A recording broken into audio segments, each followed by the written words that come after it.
All right, welcome back.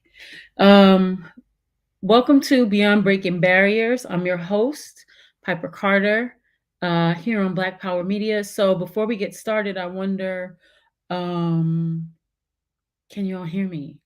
If you can hear me, just put some sort of notice in the chat, like a thumbs up or heart or peace or something like that. I just want to make sure that y'all can hear me.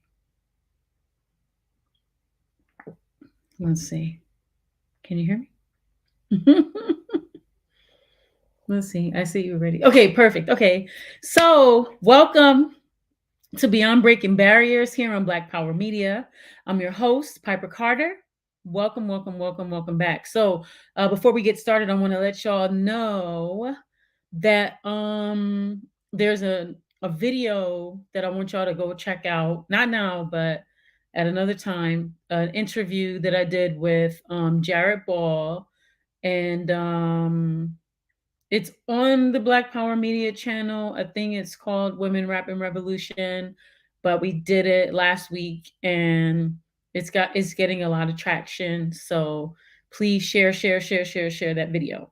Also, too, like, share, subscribe to Black Power Media to this video. Get the thumbs up. We get the likes up. So this video can go. I won't say viral, but at least more people can know about it. And yeah, so I want to also, once we get started, I'll talk about some things, but the also too, um the ask is to support the Patreon. So if you go to the description of this video, all of the links to like Black Power Media, myself, my org, they're all inside of the description. So I want to say peace to Yama, to Jamon, Sugar Booger. What's up, Nelson, Anthony? So, all right, we're in here. We're in here. Okay, so before we go into things, so much is going on. But I want to say peace to the chat, peace to everyone in the chat. Thank you for joining. I really, really appreciate y'all for stepping in the room and hanging out with me. So, okay, let me tell y'all something. This Saturday, man, the days go into each other, don't they? When you're busy. Oof. So this Saturday, oh my God, this Saturday, my artist, Aisha Ellis, the drummer that I told you about, we had her album release party, y'all. It was so good. It was very well attended. We did it at this event space, and it's called Spotlight. And so Spotlight, um, I guess you could say it's a community venue now. Yeah, it's a community venue. So Spotlight, it was very nice. It was beautiful. We had a nice display. We sold a lot of vinyl because, like I told y'all, we're not doing any of the streaming platforms for this project. So you can't find it on any other platforms. You have to come to our website. Our website, my husband's website is where the record actually is, for Hypnotic Records. And it's really, really exciting because a lot of people came out to support her. A lot of people bought vinyl. People came, there was some guys there from Paris, France, and we were playing the music, like throughout the night because it was her album release. And I got on the mic and I was like, yeah, if y'all like the music, come purchase some. And they actually came up to me and was like, yo, is this the music that we're listening to? And I was like, yeah. And so they bought some. So I was like, yippee. So we got some records going to France, genuine fans in France. So organic fans. So that's what's up. That's what we're looking for, right? To get to our 1,000. A lot of people from the community came out. A lot of supporters came out. It was just a really, really beautiful experience. Like, the atmosphere was gorgeous. Of course, we set the tone. It looked beautiful, so it was really, really cool. But again, if you want to get the record, it's Aisha Ellis. It's called Luck or Favor. It's a 6 song, all instrumental, hip hop, funk, soul kind of mashup. And think, I mean, not to compare, but let's say like if we had to say like where she'd be on the record shelf, she'd be like by Robert Glasper. You know what I mean? Or like Kareem Riggins. Um, if Questlove made, some instrumental drum album, think like that. Like that's the vein that she's in. So it's like hip hop, funk, jazz, soul. It's really good. Beautiful original music, all original music that she produced during the pandemic. Again, she's a drummer and a percussionist, so very excited about her project and the success of it. It's like actual organic success that we're looking for. So yes, yes, yes. Okay, so there's that. So I want to get into our topic as early as possible because it's kind of long. But what I did, so I'm subscribed. I don't know if y'all are subscribed to like academic or whatever. There's a lot of articles and I guess like teachers put their stuff on there. I don't know, but you can put like different topics or whatever. So I put women in hip hop and I don't know, some other stuff. And so a lot of stuff comes up, right? Like, I mean, there's so many topics, but especially women in hip hop. A lot of people are doing a lot of great work and have been doing a lot of great work in women in hip hop. So, do. All right, boom. So I don't know what it's worth to throw the article up here to read along. I'm gonna just throw it in here next to me in my present. Share screen. Is that what I want to do? Yeah, I want to do that. This is like I don't know what it is, but my computer, every time I shut it down, it makes me start like everything all over again. So I don't know why, but I told y'all. Is it sharing? Okay, boom. Let me add it. Okay, boom. There we go. All right. So again, this is from I did open it in like what is this? Word? I don't even know. As a PDF just so I could like read it, but it's from academic. This is from the National Association for Media Literacy's Education's Journal of Media Literacy Education. And it's called Rap Music Literacy, a case study of millennial audience reception to rap lyrics depicting independent women. It's by Mia Moody-Ramirez from Baylor University and Lakia M. Scott from Baylor University. So so before I get going, well, you know what? We'll just jump into it. So this is the abstract. Okay, so what I'm gonna do is I'm gonna go back and forth between like read a little bit, talk a little bit, read a little bit, talk a little bit. That way, yeah. So she says in her abstract, using a feminist lens and a constructivist approach as the theoretical framework, we use rap lyrics and videos to help college students explore mass media's representation of the independent Black woman and the concept of independence in general. Students must be able to formulate their own concept of independence to counteract the messages and stereotypes they receive in popular culture through advertisements, film, print, and music. The authors found that independence is situationally defined and it is a complex concept that is differentiated in consideration of age, race, and gender. Participants noted that rap music has the potential to influence their definitions and perceptions of rap music. More educational opportunities are needed where students can utilize constructivist pedagogies in order to become more critically aware of the influence of the media and systems of social stratification. So, all of that was basically to say that they're doing this through a their definition of a feminist lens. And so I have a definition of like my form of feminism. I think I've told y'all a bunch of times. I consider myself probably more of a yeah, I'm definitely definitely I'm a feminist, but I'm definitely like more on the womanist side of feminism, but I'm definitely like a grassroots feminist to the core. So that means I'm for the grassroots and all oppressed peoples first.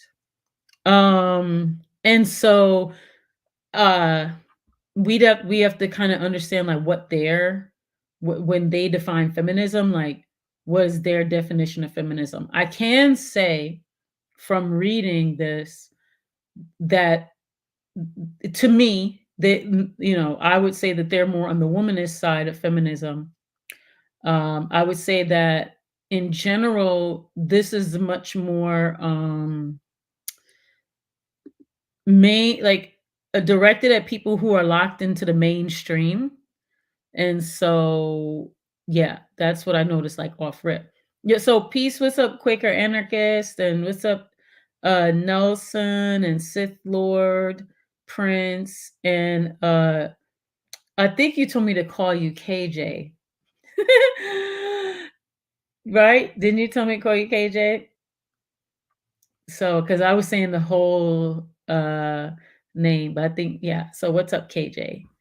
And okay, so boom, just want to say off rip that I am reading an article and I'm going through the article with y'all because I found the article interesting. I will say it is a little bit, um, I won't say dated, but I'll say it's a little bit older. So some of the references are a little bit older.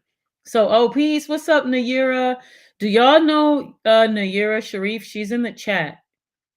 If y'all don't know Nayira, please send Nayira lots of respect and love. She is one of the Flint water, I'll say, not just activists, but one of the leading people holding people's feet to the fire. And just so y'all know, because people think that Flint was fixed, Flint is not fixed.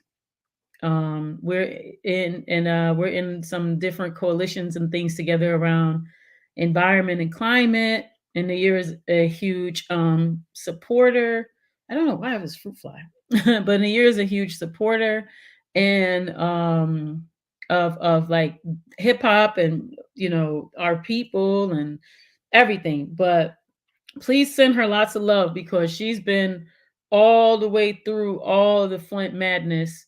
This is one of the people at the forefront when you're reading on the news about the community fighting back.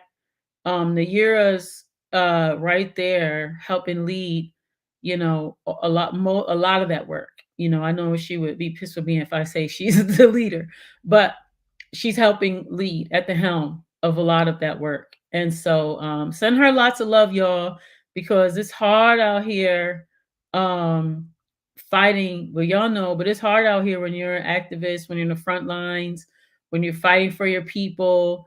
And it just seems like everyone that's supposed to help you is against you, and you're fighting people who are supposed to be making decisions, way better decisions than they are. And it is difficult to stay the course because of a lot of obstacles. So I'm just sending the year lots and lots of love and lots of respect. And I hope y'all do too.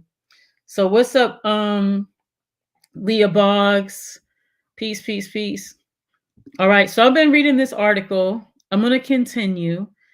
So it says educators who seek methods to discuss representations of race, gender, class, and culture in their classrooms may turn to pop culture, rap music, a form of rhythmic poetry that entertains and conveys information, and videos provides an avenue to explore such topics in the classroom, right? So that comes from Chung and Randall O'Connor and Stewart and Bloom.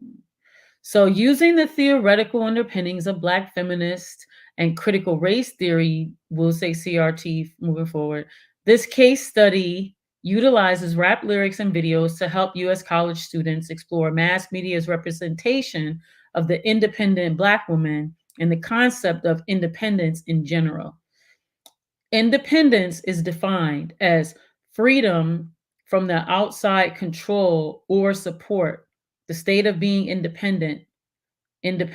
However, individuals have vastly different ideas about the concept of independence.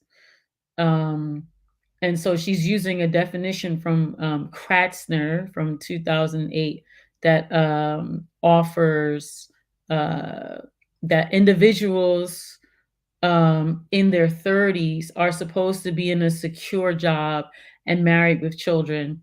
At least that is the social constructed ideal.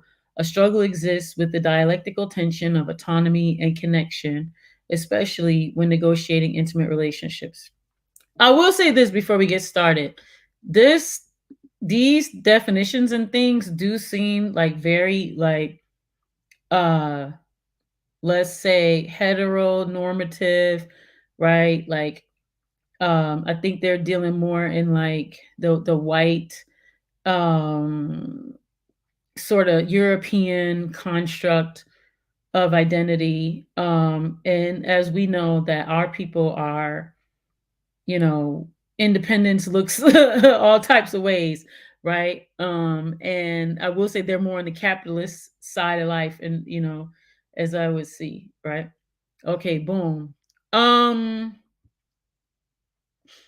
it says conversely, in one of the original rap songs that focus on independence, Roxanne Shante in 1989 spotlighted her vision of an independent woman.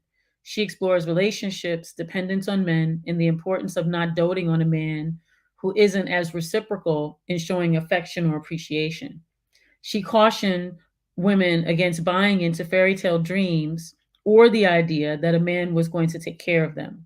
Since then, in addition to music, postmodern feminists have rewritten many of the traditional fairy tales that feature damsels in distress to illustrate women's ability to be independent, powerful, and intellectual. She got that from Waters and Burfoot, 2008. So like again, right? For me, that's a very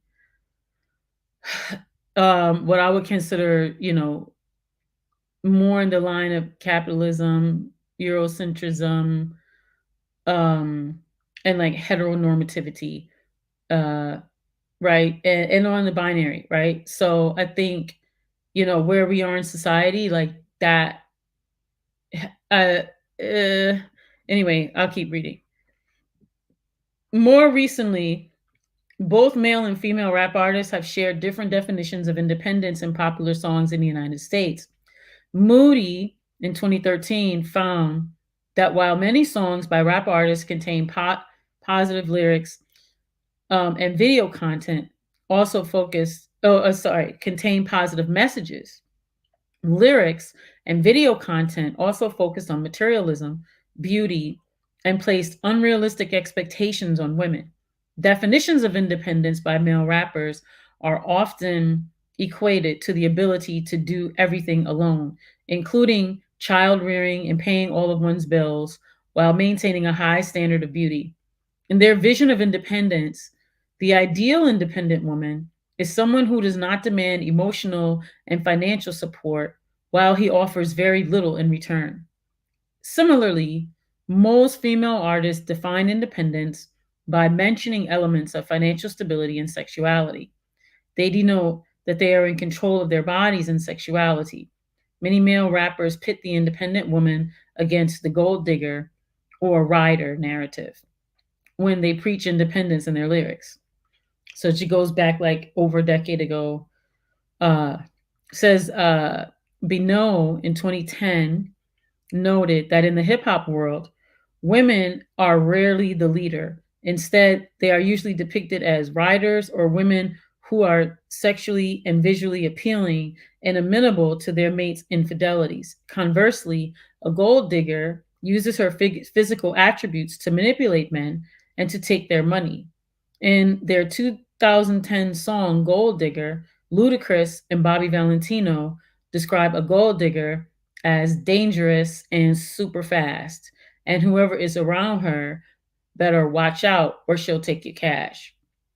Female rappers, they say female rappers in this article, forgive me, um, challenge the common portrayal of women as gold diggers promoted by male rappers by holding them accountable for their lack of involvement in the relationship. That's Trisha Rose in 94. This idea is illustrated in songs by US female rappers such as Lauryn Hill's Doo Wop That Thing. In it, she discusses the importance of remaining true to oneself. She states, "Don't be a hard rock when you're really a gem. Baby girl, respect is just a minimum. Niggas fucked up and you still defending them. Now Lauren is only human. It's silly when girls sell their soul because it's in. Look at where you be in hair weaves like Europeans, fake nails done by Koreans."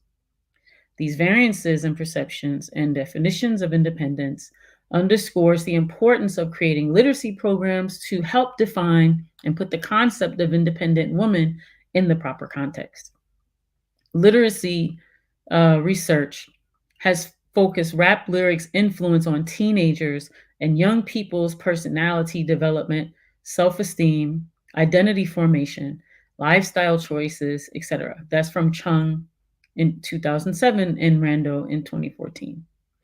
Literacy programs tend to be broadly based and address consumerism, materialism, misogyny, masculinity, popular culture, social change, and literacies in childhood. For instance, Rando presented a lesson plan for early childhood education that teaches concept of emergent literacy in history through the creation of student raps about historical figures. Likewise, Chung explored issues of sexism in hip hop music videos and proposes ways to engage high school students in deconstructing their popular visual culture. However, there is a gap in the literature regarding the frequently used perception of independence and best practices for teaching the concept of independence. To fill this void, the purpose of this study is fourfold: to assess college students' knowledge of independence in rap music, to determine where students acquired their knowledge of independence, to investigate whether watching rap videos change students' perceptions of independence, and to offer suggestions for using this information to create future literacy programs for college students and young adults using a constructivist framework. So she goes on to talk about that, but I'll just finish this. It says the study is important for many reasons. First, it offers insights for a larger conversation about how society views independence. As individuals strive to be self sufficient and responsible at some point in life, they must be able to formulate their own concept of independence to counteract the messages and stereotypes they receive in popular culture through advertisements, film, print, and music. So, educators can use music to explore the concept of independence to help students reach this goal. So, these are like proposals, right? And ideas. I'm going to check the chat because oh, peace, Zenzabel. Welcome, peace, goddess crew. Um, yeah. Super cringe, right, goddess? Um, yeah, so again, for me, this this is an article that I found interesting. And so I was like, oh, I want to share this on the podcast. And I think there are some concepts in here that I agree with. There are some concepts I don't agree with.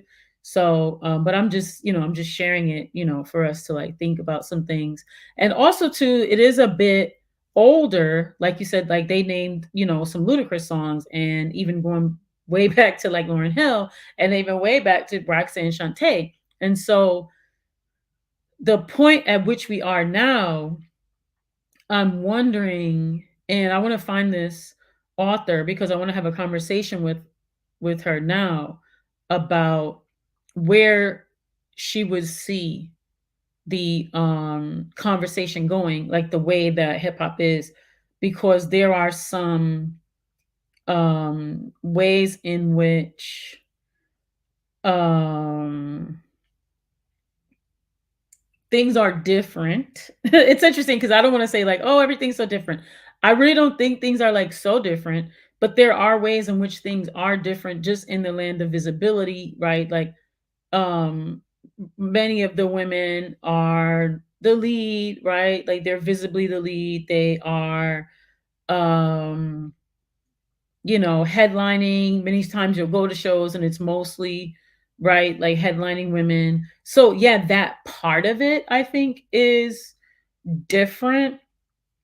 And I think I agree that most of the content is still very, centered on materialism, capitalism, you know, violence, that doesn't serve the movement. um, but yeah, so any hootie Rudy tootie. So, and if people joined a bit late, I was just saying that this article is talking about how the rap lyrics and content that's talking about the independent woman, like how that lands on millennials, right? Because now we're in Gen Z. And so just giving some context as to like where things are. um let's see what else. All right, boom. So here, there, this is probably true as well, but it says there's a shortage of studies addressing literacy, rap music, and independence in particular. So educators rarely discuss or examine important topics such as sexism, racism, and materialism in hip hop music videos in the classroom settings because there's not adequate studies on the topics. So adolescents and young adults need a solid understanding of the various definitions and techniques affiliated with misogynistic lyrics as rap music continues to grow in popularity. So it says, lastly, little research exists on how much students already know about the concept of independence and where they acquired their knowledge. The popularity of the use of the term independent woman in rap lyrics provides the perfect tool for such a study.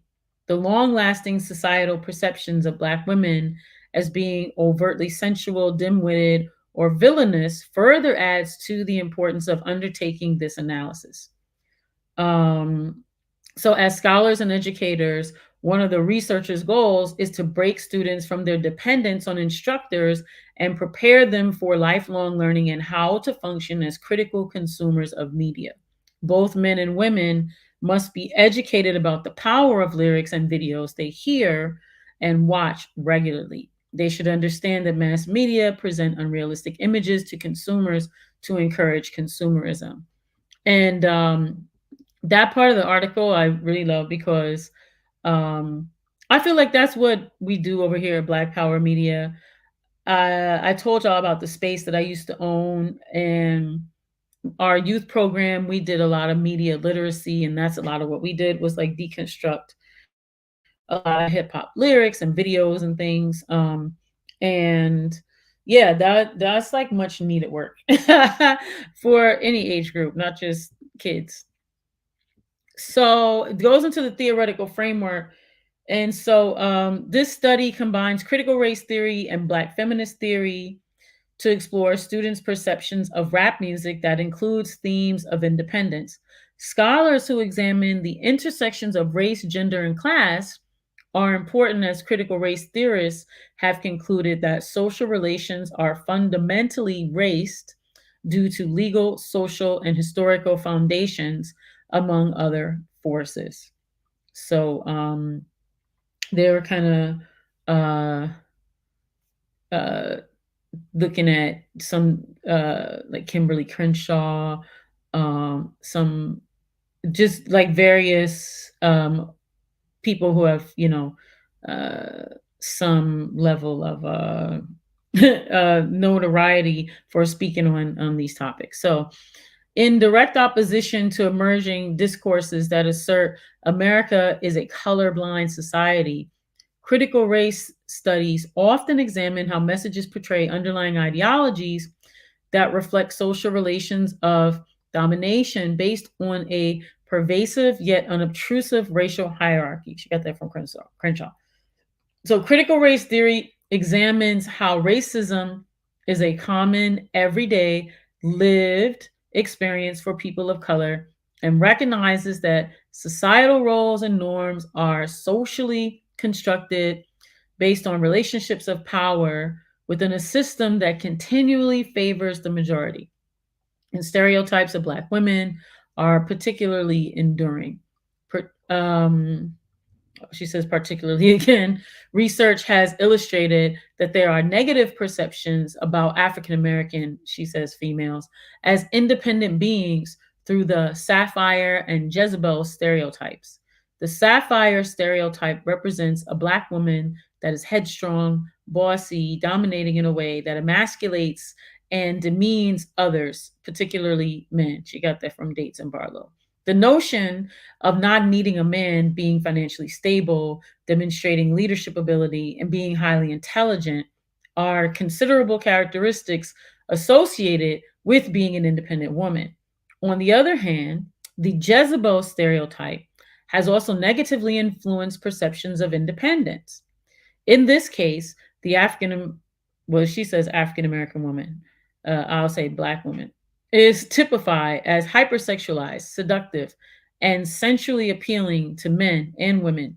This stereotype also encapsulates a negative perception about Black women as portrayed in the media as a fierce, sexy, driven woman. The myth of the superhuman Black woman, for instance, has been a staple in society and cultural narratives for centuries.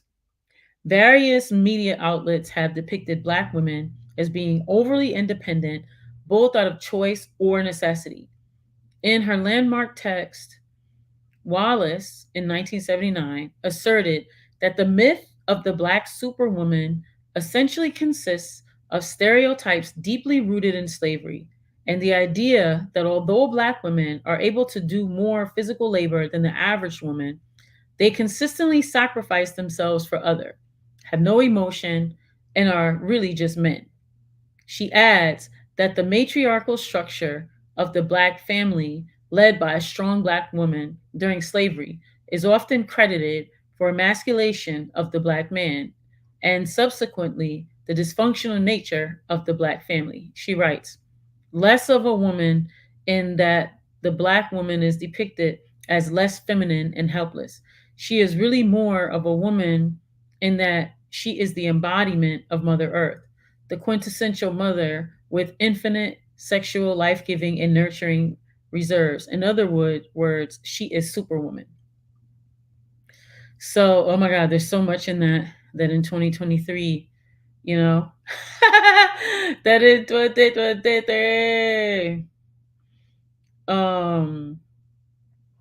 2023.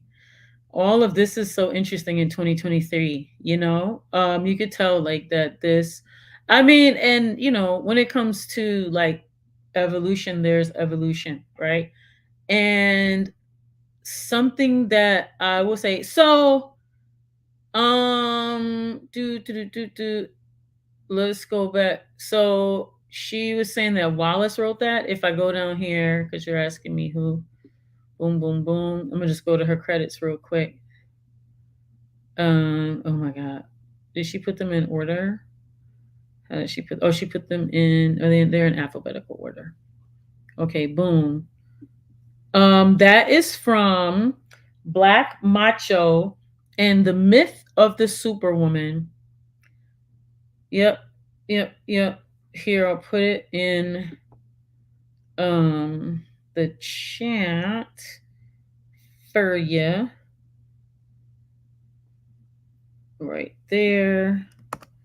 Okay, I've copied it and I'll put it in the chat for you so that y'all can have so that y'all can look that up if you want to look that up. Yeah, and so I guess I'm not gonna stop on that one because y'all know everything that's probably wrong with that one. Although I probably it's so I could do a whole show on just or just what's wrong with that one.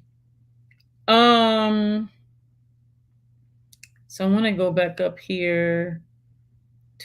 So that was their theoretical framework.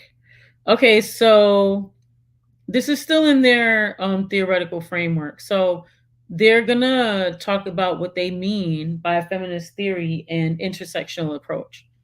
A feminist informed method puts gender and gender related concerns at the center of analysis and highlight notions of power in different ways. Feminism examines gender inequalities through social, political, historical, and contemporary contexts of life and society. Themes of sexual objectification, exploitation, oppression, and expression are explored in feminism. So Ardner in 75 posits that women and men within patriarchal capitalist societies tend to form two distinct circles of experience and interpretation, one overlapping the other. The masculine circle covering, wait, no, sorry, the masculine circle converges with the norms of society, providing a signature of masculinity that overrides the feminine circle. Therefore, women's voices and perspectives are not openly articulated. This dissimilarity between the portrayals of men and women suggests that it is important to consider gender differences in the interpretation of music. While early feminist theories emphasized the commonalities of women's oppressions, they tended to neglect profound differences between women in terms of class, age, sexuality, religion, and race. Debates about the adequacy of gender as a central concern of feminist theory led to the useful concept of intersectionality, which emphasizes that women do not experience discrimination and other forms of human rights violations solely on the grounds of gender, but for many reasons, including age, ethnicity, class, and sexuality, and race, obviously. An intersectional approach to analyzing the disempowerment of marginalized women attempts to capture the interaction between two or more forms of subordination, such as race, ethnicity, and class. Studies have shown that while media and societal structures are unjust to both Black and white women, they marginalize Black women to a greater extent. The Black feminist movement de- developed theory to adequately address the interconnection of race, gender, and class, and to take action to stop racism, sexism, and classism. So Collins in 1990 included in her definition of Black feminism the idea that Black feminist theorists must provide a unique vision of self, community, and society concerning the women and topics they study. Black feminists add that one could not conceive Black women's experience of various issues as separable from their experience of racism. And that's from Bell Hooks in 92. For instance, women of color do not experience sexism in addition to racism, but sexism in the context of racism. That's from Bell Hooks, also in 92, who labeled this matrix of politic of domination and describes how it operates along interlocking axes of race, class, and gender oppression. The politic of domination refers to the belief in superior and inferior, which are components of the interlocking systems. Black feminists contend that the liberation of Black women entails freedom for all people, since it would require the end of racism, sexism, and class oppression. To further frame our inquiry, we offer an examination of the history of rap music and the literature on gender, children, and the concept of independence as it's taught in American public schools. So I'm going to go back over here to la chat. Ah, ah, ah. Do, do, do. Right. So I guess like again, I don't know if folks are having thoughts as I'm reading. I'm having so many thoughts as I'm reading, and I'm like, man, she goes into kind of like this his what they would consider a history of rap music. I'm gonna kind of let me see if I want to do. Yeah, it's not that. I was just okay, good. All right, boom. Okay. So, um let me see. I think I want to skip over a little bit of that part and I want to just get to this part here um where I mean and basically this whole section here is just talking about um the it contends, right, which is a big argument within hip hop that we've seen around the 50th anyway. Um and I'll say it's still an argument because I don't know, I kind of see it in multiple ways, but it more or less contends that like, the origins are out of uh resistance, right? And so that the conscious rap or whatever, was like kind of where we came from. Arguably, you know, party music was kind of like our foundation, but any hootie really, that's another conversation for another time. But it just kind of goes into that conversation. And so they talk about, um, and then they kind of come more modern, right? They had gone back to the 70s and then they, go all the way up to Tupac, rest in peace. So they talk about his song, obviously, right? Dear Mama. We know the lyrics, but I'll read like a couple of them. But um I'll start with this sentence here where it says, for example, Tupac, popularized and characterized as a gangster rapper, was also considered a poet within his community and others because of his ability to provide a narrative of the real life challenges faced while living and growing up in the hood. Consider this excerpt from 1995's Dear Mama. Even as a crack fiend, mama, you always was a black queen, mama. I finally understand. For a woman, it ain't easy trying to raise a man. You always was committed. A poor single mother on welfare. Tell me how you did it. There's no way I can pay you back, but the plan is to show you that I understand. You are appreciated. And rest in peace to Afeni Shakur as well. Rise in power.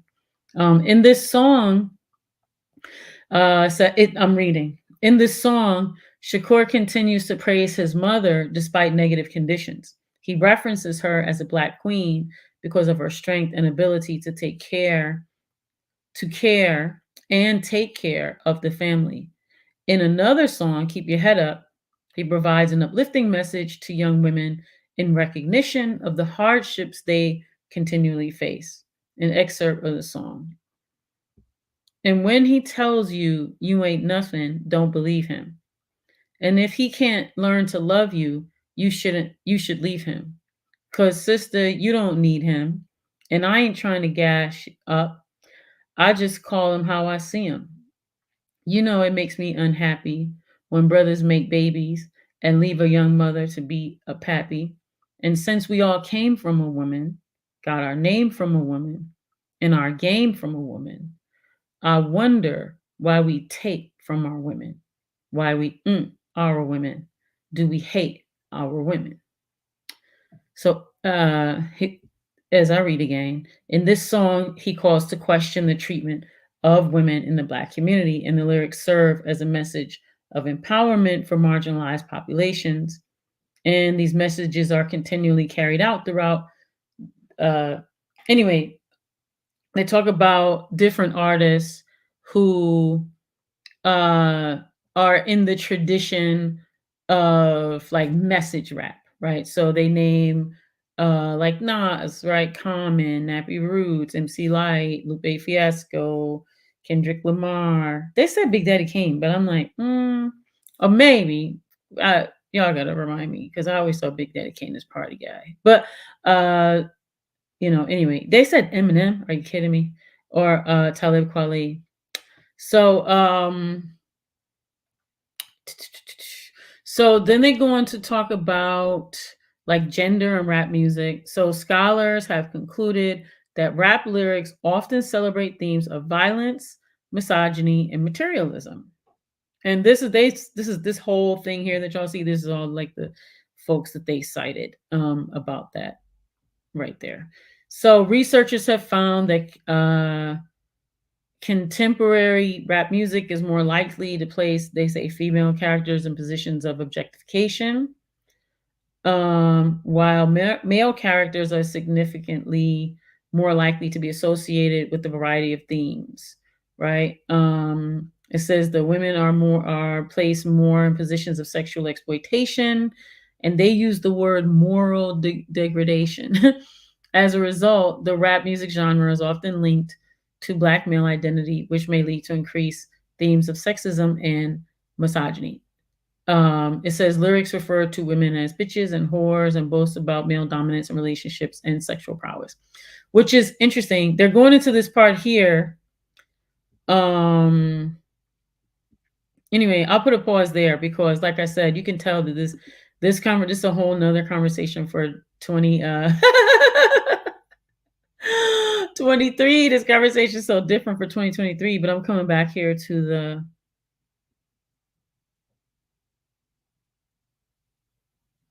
It's a lot, right?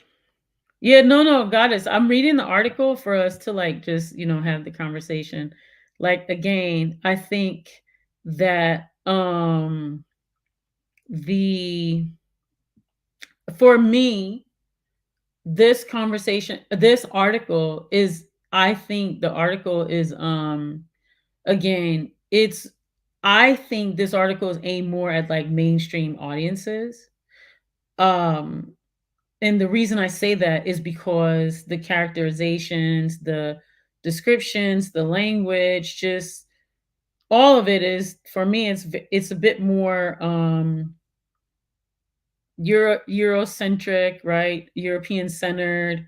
Um it's it's more like aligned with like traditional like Eurocentric like ideals, and I think like reading it though, it's interesting because it jogs like other conversations that I want to have. And I'm looking at it like again in 2023.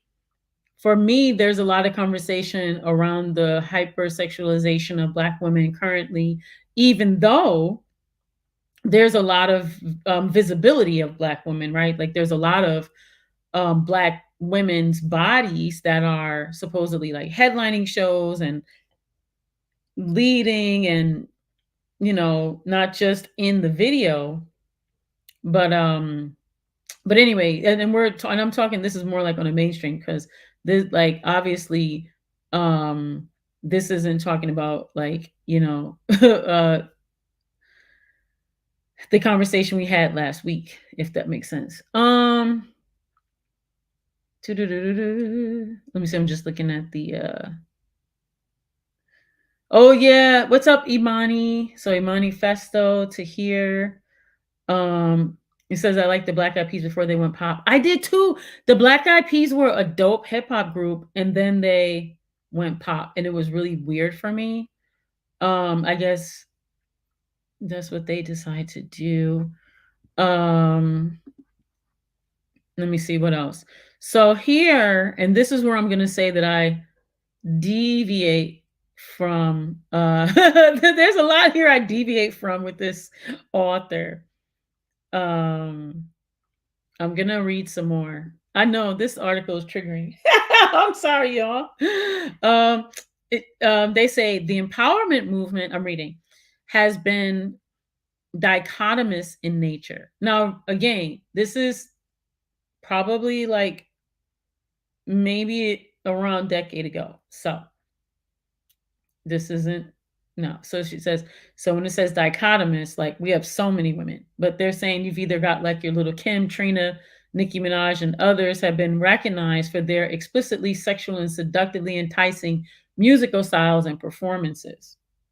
And Emerson in 2002 concluded that Black women performers often exacerbate the exploitation of Black women's body and perpetuate stereotypes of Black womanhood.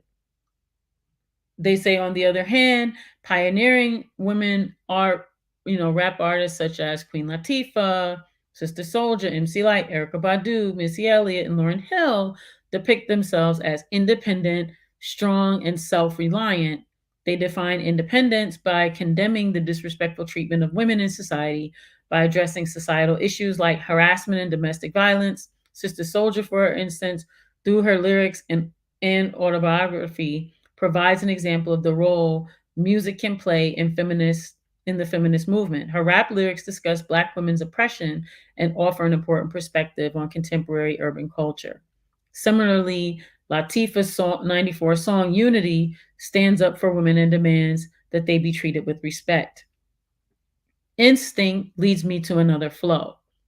Every time I hear a brother call a girl a bitch or a hoe, trying to make a sister feel low, all of that gots to go.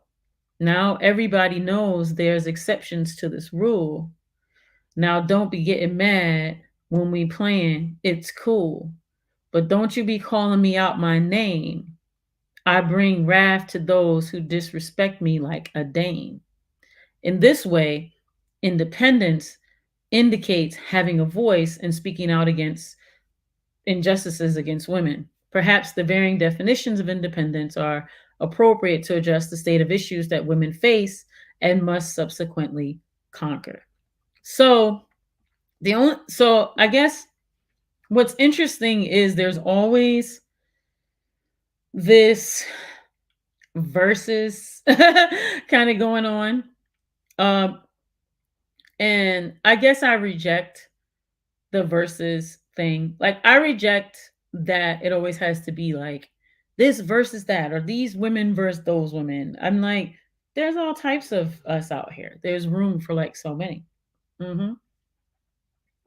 And I guess I reject it because it is for me. It is a, I guess it's a class thing, and I guess I just reject it because for me it does also feel misogynistic to like judge.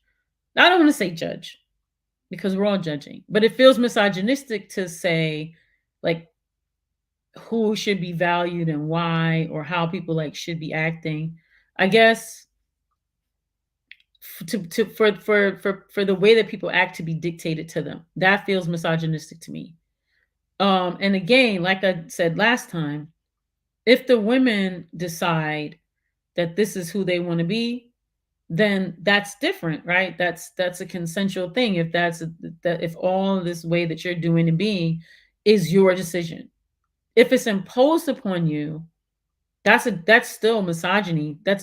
Even if you're thrusting the forward and saying all the things, yeah, that's still misogyny. And then I guess the larger bubble is it's all capitalism, which is like so annoying that the majority of the messages are all about just like acquiring more, egregious consumption and just, not just only disrespecting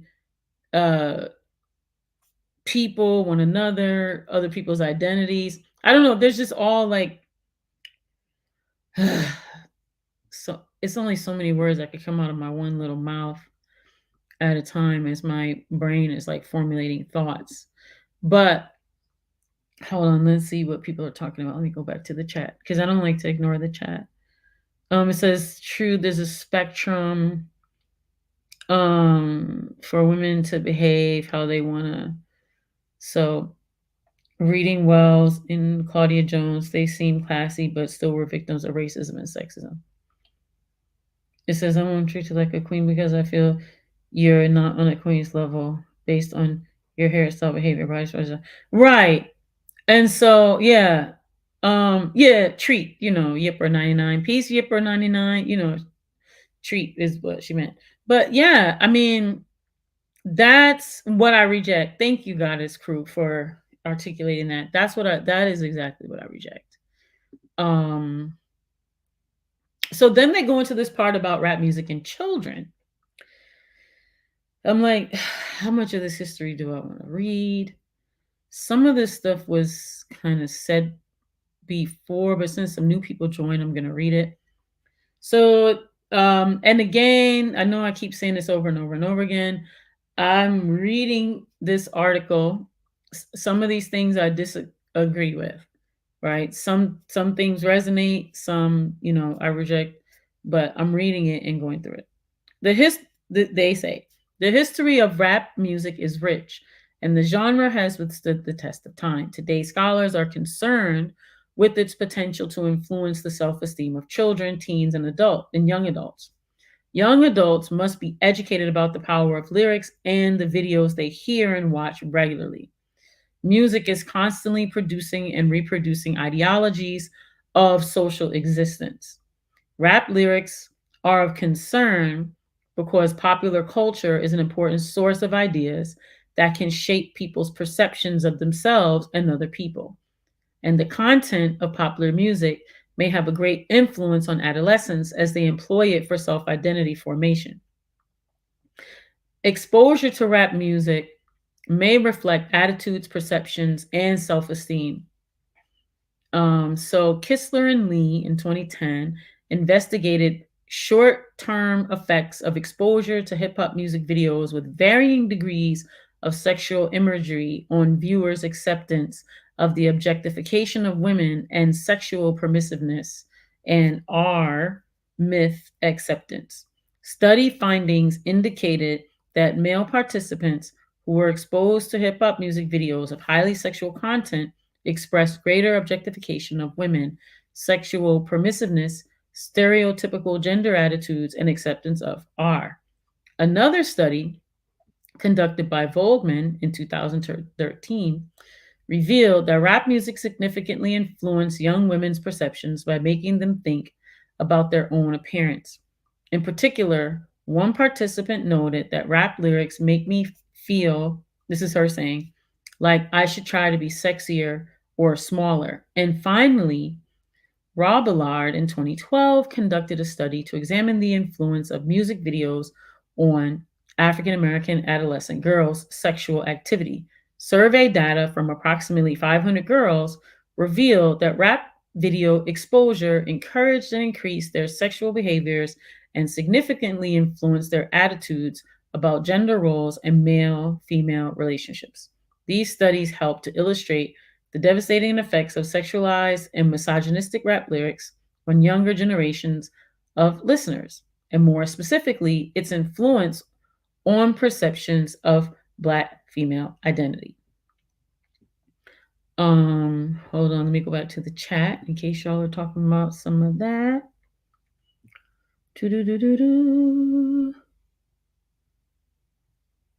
Wait, so say that again. I'm gonna read this again. Okay, so Imani says the best thing about the score was the collabs with Jersey artists. Right, I did like the Outsiders and all that. Says the Goddess Crew says the women who get their respect only get it because this subset of women are there to receive their ire. It says the typo is solid gold. That's what Yama says.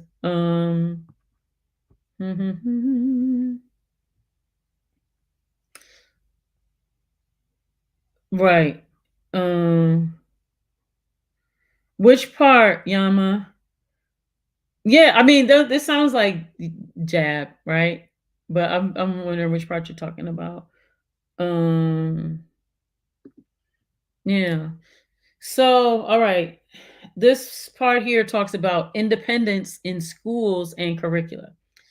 In order to understand how the concept of independence is defined and understood at the collegiate level, it is important to first review existing studies about how it is taught in PK-12 schooling environments. There have been ample studies from the field of psychology to examine how parents give independence to their children across cultural and class groups. For example, Bullcroft, Carmody, and Bullcroft in 96 provide a concise review of literature to discuss the patterns of parental independence giving to adolescents and following conduct a study to examine parental giving across contexts of race, age, and gender. More recently, literature on independence focuses on helping students that have special development needs or disabilities. For example, um, Tolkien and Miltenberger in 2012 evaluated the effects of teacher prompting in order to increase independent resources from students that were diagnosed with autism. In another study, researchers investigated whether routinized homework helped to promote independence among special education students with academic and behavioral learning needs. While the aforementioned are beneficial in exploring the concept of independence, the findings are not directly applicable in guiding assertions about how young learners without physical or mental impairments acquire their understanding of independence. However, there was a limited amount of literature that was considered when developing the scope and context of this study. Payne and Edwards in 2010 discussed how service learning has the potential to increase educational engagement and processes of independence amongst adolescents. They note service learning provides opportunities for middle grade students to reinforce their learning, begin the process of independence in a pro social manner, and develop the competencies and civic skills necessary as they move into adulthood. One of the avenues in which to incorporate service learning opportunities is through social justice curricula because it is deeply embedded with critically analyzing local and global issues and injustices. In another study, Edwards asserts that teaching students how to be financially literate increases their abilities and assertiveness to become independent. He shares how, through initiative taking and mid adult guidance, students can develop enterprising skills and gain greater financial awareness. He elaborates the need is for students not only to be given the space and encouraged to have their own initiatives, but also then to show the profile of what they are doing in financial terms. Findings from the literature reveal that independence is not directly taught in schools and curricula. Instead, the concept of independence seems to be developed through routines and leveling of teacher support, specifically for students who have advanced learning needs. Additional research reveals that the concept of independence is developed through service learning activities, social justice oriented curricula, and financial literacy, all of which could be developed through having a critical and analytical lens. Perhaps the limited number of studies on independence and curriculums could be related to the character education movement. Character education, loosely defined, involves teaching in a manner that encourages students to be good, moral, civic mannered, and socially compliant. While there are a plethora of suggestions for character education curriculum that may explicitly or implicitly address the concept of independence, there are very limited studies, if any, that examine the curriculum's influence on students' perception about becoming independent and understanding how the media also helps to shape it. At the collegiate level, understanding the concept of independence becomes even more convoluted because it is assumed that independence has been taught or already learned. Because on this review of the literature, the following research questions guided the study. So these are their research questions that they used, right, for this study. How did participants, so first research question, how did participants personally define independence at the beginning of the study? The second research question, what were the participants' perceptions of feminism and rap music? And the third research question, How did participants personally define independence at the end of the study? So, after a presentation and discussion of the findings, implications of the study provide best practices to foster conversations on independence using rap music and literacy programs for young adults. So, this was just talking about like their work. Let me see. Where do I'm going back here to the chat just a moment because y'all been talking while I've been over there reading. So what does it say? So you said sadly that's what they try to base it upon. She can't own her sexuality without this is Goddess Crew saying to KJ. Sadly, that's what they try to base it upon. She can't own her sexuality without it being assessed as flaunted or being classified a whore because she's unashamed. Right. Agreed.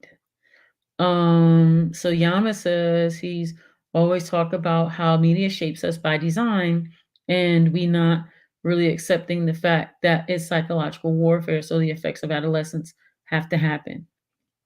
Yeah. Goddess Crew says so they try to shame her and tell women doing similar is making little girls want to become hoochies or some shit. Meanwhile, they asking little boys how many girlfriends they have in preschool. So Desiree said, true, really sucks that on one hand you have propaganda making peeps think they like stuff, and then on the other hand, you get sexually negative peeps tripping over sexuality. Mhm.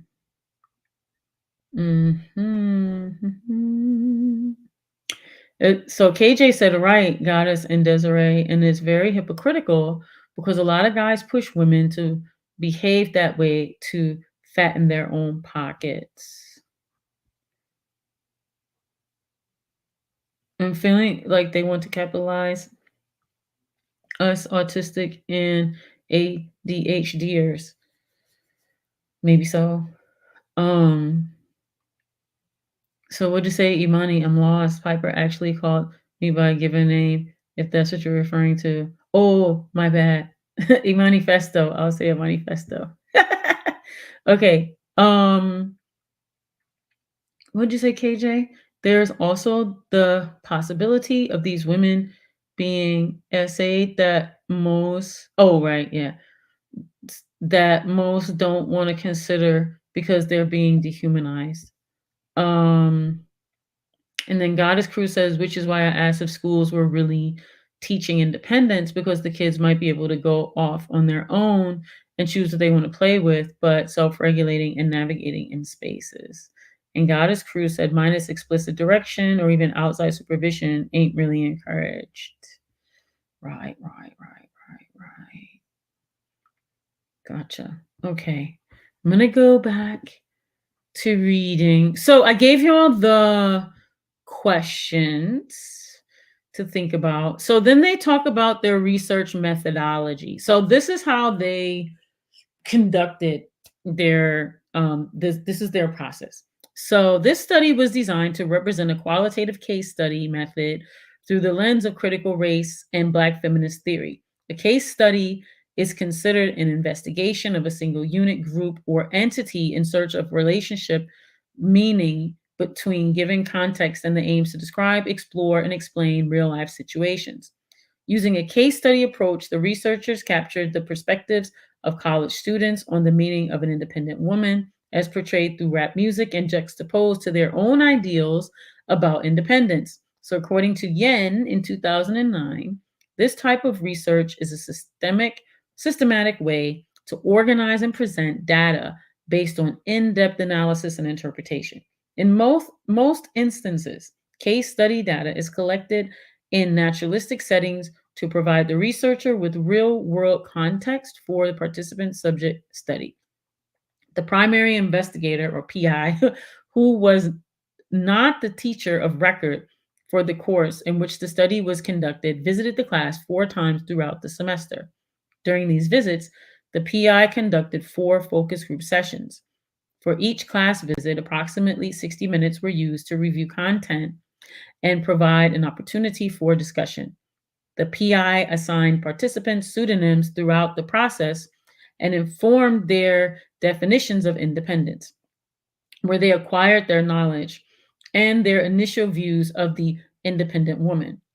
During the second and third visits, the students watched videos and discussed their impressions. The final visit allowed students to discuss how their definitions of impressions of independence had changed over the course of previous sessions. Audio, recorded data, and handwritten memos from each of the focus group sessions were transcribed. And the two investigators looked for themes as they related to the three research questions. In conjunction with this research project, the students maintained a journal in which they discussed their impressions of the videos and class discussions. Excerpts from the journals were used to enlighten the researchers' findings in the discussion section of this paper. However, the data findings represent participant statements collected during the 4 focus group sessions. Students were aware that participation in the study would not have an impact on their grades. So here's a sample. Researchers recruited participants through an African American politics course taught at a private university in the South. The elective course generally attracts a diverse range of students who are majoring in political science at the university. Following IRB protocol, students taking the course were given the option to participate in the project during regularly scheduled class time. Those who would choose not to participate will be provided supplemental readings. However, all students elected to be part of the study. The sample consisted of 19 upperclassmen. There were 6 men and 13 women. 10 were Black, 7 were white, and 2 were Latinx. While almost all the students had heard of the representations of independence in various genres of music, only 1/4, they say, and there's a formula with brackets, and n equals 6, of the students had heard all of the songs in the sample. So 2 Black women, 3 Black men, and 1 white man. About half, the formula is brackets, n equals 8, of the students had heard of some of the songs. 3 Black women, 1 Black man, 2 white men, and 2 white women. The remaining fourth, in brackets, n equals 5, of participants had not heard any of the songs in the sample. 3 white women, 1 Latinx, and 1 white man. Race and gender played a role in the students' familiarity with the songs in the sample. For instance, Black men were more likely to be familiar with all the songs in the sample, followed by Black women and white men. White women were the least likely to be familiar with the songs in the sample. Table 2 provides the racial and gender demographics for the study of the participants. So I don't know if y'all can see. If I make it smaller, you won't be able to see. But I'll leave it up for like a second. That's like one of the tables. I wonder what the sample will be like now, because I mean, this is not based on any data. This is just based on me like looking on Instagram. It seems like all these white girls love all this Sexy Red and you know, all the things. You know what I'm saying? Um it seemed like they know like all the music. Is it me? Looking at people's videos and stuff on TikTok and seeing the whole crowd. um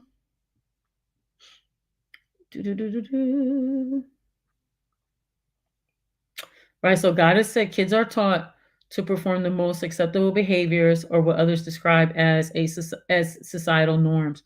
People who do not perform are considered disruptive or in violation of those norms. That's so true, Goddess.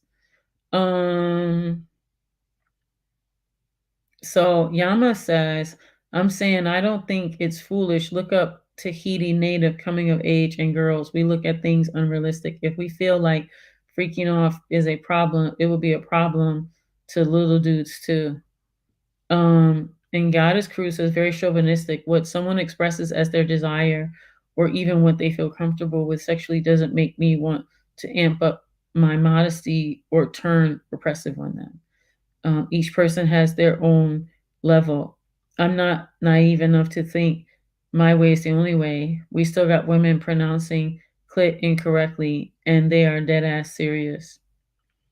And KJ says sexuality being pushed on boys way too young, but people expecting girls to be completely innocent is a contradiction. Let them enjoy their childhoods at first, at least. Um, Yama says, really honest, society should be more able to manage sexuality and sexual acts in general, but we get the ideas we have because the main focus is protecting inheritance and male heirs. It says we're hypocrites. And Goddess Crew says they're not getting me worked up about everything, about their inability to identify that T sound. So KJ said that girls shouldn't be taught to be some trophies to guys. That starts the objectification early. Um,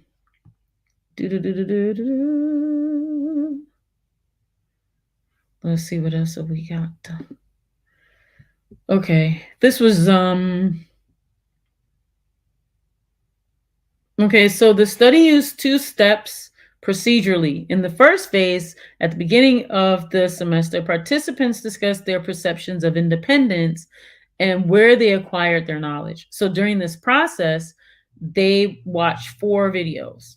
So it's important to note that the videos were selected using the Google search engine and the keywords independence and rap music. In the second phase, researchers encouraged students to build on what they had already known about independence. So the private investigator, or PI, who was not the teacher of record for the course in which the study was conducted, visited the class 4 times throughout the semester. So same thing, right? So they went for the 60 minutes again. They had the schedule where they went every week for 4 weeks, and they allowed the students to reflect on the topics they shared in class, and they wrote in their journals. So writings from the non-graded journal were collected and given to the PI to be used as a data source. So the first visit allowed students to discuss their definition of independence and their initial views of the independent woman. During the second and third visit, the students watched the videos, discussed their impressions of the videos. And then the final visit allowed students to discuss how their definitions and impressions of independence changed over the course of the semester. Audio recorded data and handwritten memos from each of the focus group sessions were transcribed, and the 2 investigators looked for themes throughout these transcriptions as they related to the 3 research questions. Throughout the semester, the students kept a journal in which they discussed their impressions of the videos. And excerpts from these journals were used to enlighten the researchers' findings in the discussion section of the paper. It says, however, the data findings represents the quotes collected during the 4 focus group sections.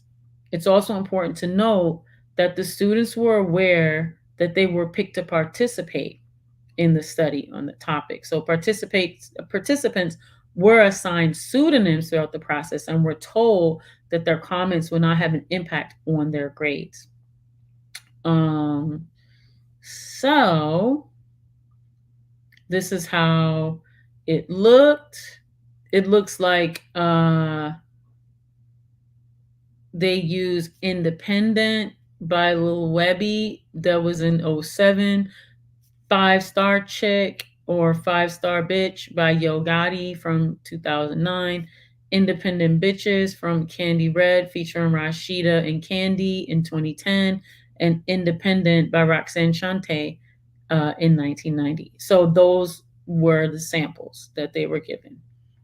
So 2 videos by women artists and 2 videos by male artists were selected in order to offer different perspectives for the students. After watching the videos, participants discussed video messages in class and reflected on how both women and men rappers characterize independence differently. As part of any constructivist-based model, instructors help students to clarify and connect their prior knowledge to different social constructs. Students took ownership of the learning process by later suggesting other videos that also illustrated independence to the class. To document the learning process, they described their thoughts in journal entries. The researchers used information gleaned from the study results to offer suggestions for future literacy programs that will focus on rap music and independence. So before I go to um, the next part, which talks about the results, let me go over here and check the chat. Otra vez. These fruit flies are like killing me, or is it just one? Buddha, Buddha, Buddha. I'm just checking the chat. Hope I don't lose y'all while I check the chat. So Goddess Crew says, honestly, it starts with those my daughter is never allowed to date attitudes while insisting that your children are your legacy meant to continue your family name or bloodline. The children aren't even seen as people. Their autonomy is never even thought of. They are just assumed to be people who will never become functional and have discernment.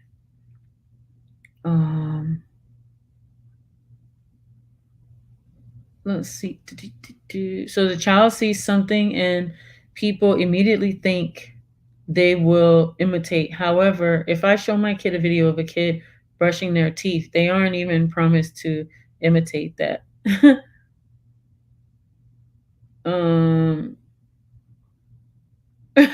Imani, you're hilarious.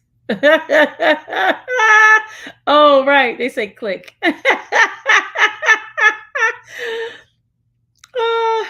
Yeah, it's true.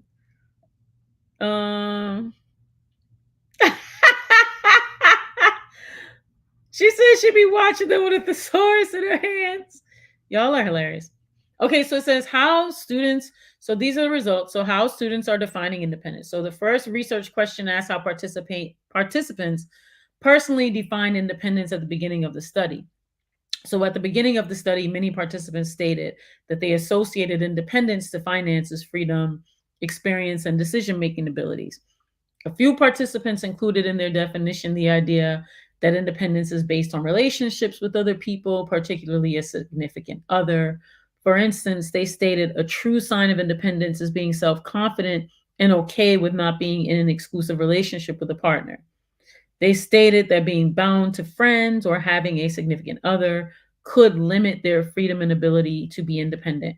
For instance, one student said individuals must be able to be comfortable with him or herself. To me, it means not necessarily depending on anyone in any way. You can still want to have that connection with someone, but being independent is being comfortable with being alone.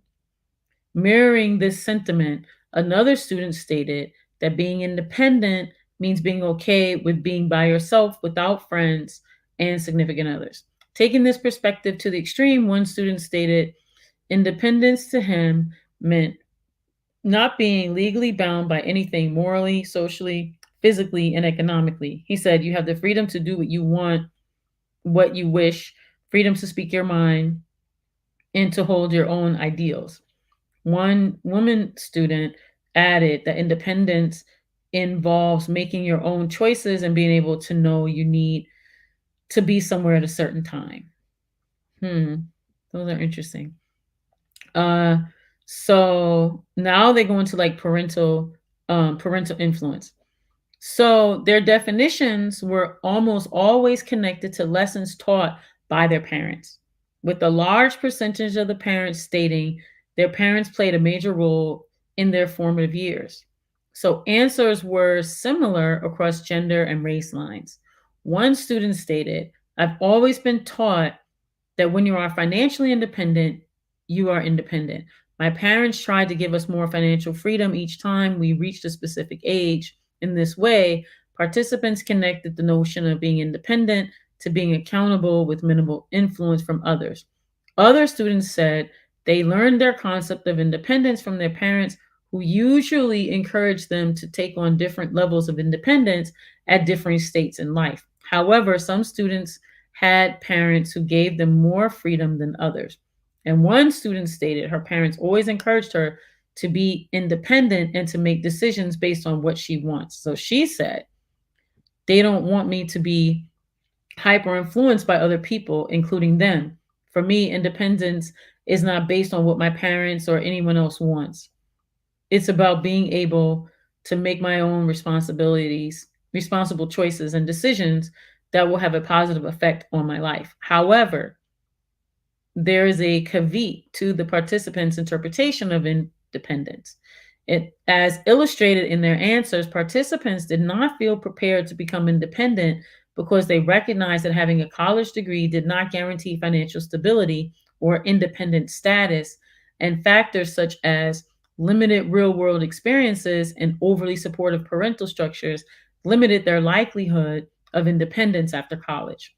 Participants shared that while they feel independent on some levels because of being well prepared, they would still have to rely on their parents because of the current conditions in employment and labor markets. In this sense, participants proclaim that pursuing higher education has not allowed them to gain work experiences, and as a result, they are financially dependent on their parents. Two participants admitted to relying on their parents heavily, and as a result, they had to take active approaches in gaining more independence.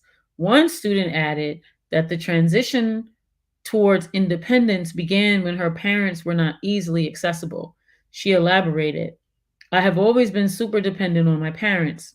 Since they moved back to California, they are not so close. I've learned to be financially and emotionally independent. I'm finding my own solutions. Some participants also shared that they were not prepared because there's a process associated with becoming independent. And so these examples illustrate that there is a need to understand the different connotations of independence in contemporary life and popular culture. Participants stated that their views of independence were based on information received from their parents.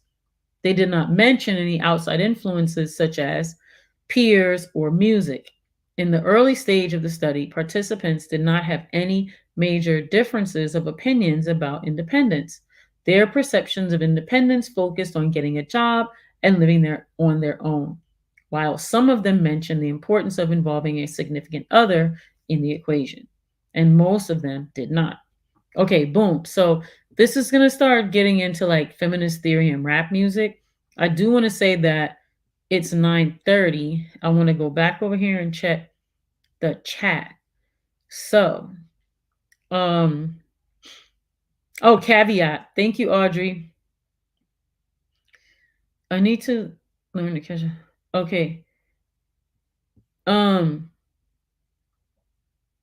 so I don't know. So it's 9:30. I probably should end here and do like a part 2 because this is just getting into the meat of it. But I felt a need because I want to use the article to have a conversation, but there's so much in the article that I do there are things in the article that I disagree with. I think there's a lot of great stuff in the article, but there are things in the article that I disagree with. And so I think I felt uh accountable to you to name the things that I disagree with, to name the parts that that I that I disagree with. And so I think I'm gonna do a part 2 because I do want to go forward and move forward in the hip hop part, but I do think that it was important to understand like where these where these writers were coming from, like their methodology, their research methods, some of their definitions, like what they're talking about, like when what they're basing their theories on, who they're reading, who they're referencing. I feel like as I'm reading the article, like those things are important to me when I'm reading anything. And as a Black Power Media audience, I feel like a lot of that stuff is really important to y'all as well. That source is important. So I wanted to dig deeper into, understanding the source, before getting to the meat of the material. But I do want to acknowledge that it is 9:30, so I've been on here like an hour and a half. So what I'm gonna do a part two, and in the part two, I'll just recap what this is in a couple sentences. But then I'm gonna start on this part here where it goes into like feminist theory and rap music. Anyway, the second half, it talks about double standards of images and beauty. They talk about black male perceptions of independence. Of course, then they talk about how, what their discussion was like. They talk about what they perceived as their limitations. They give suggestions of implications for some future research.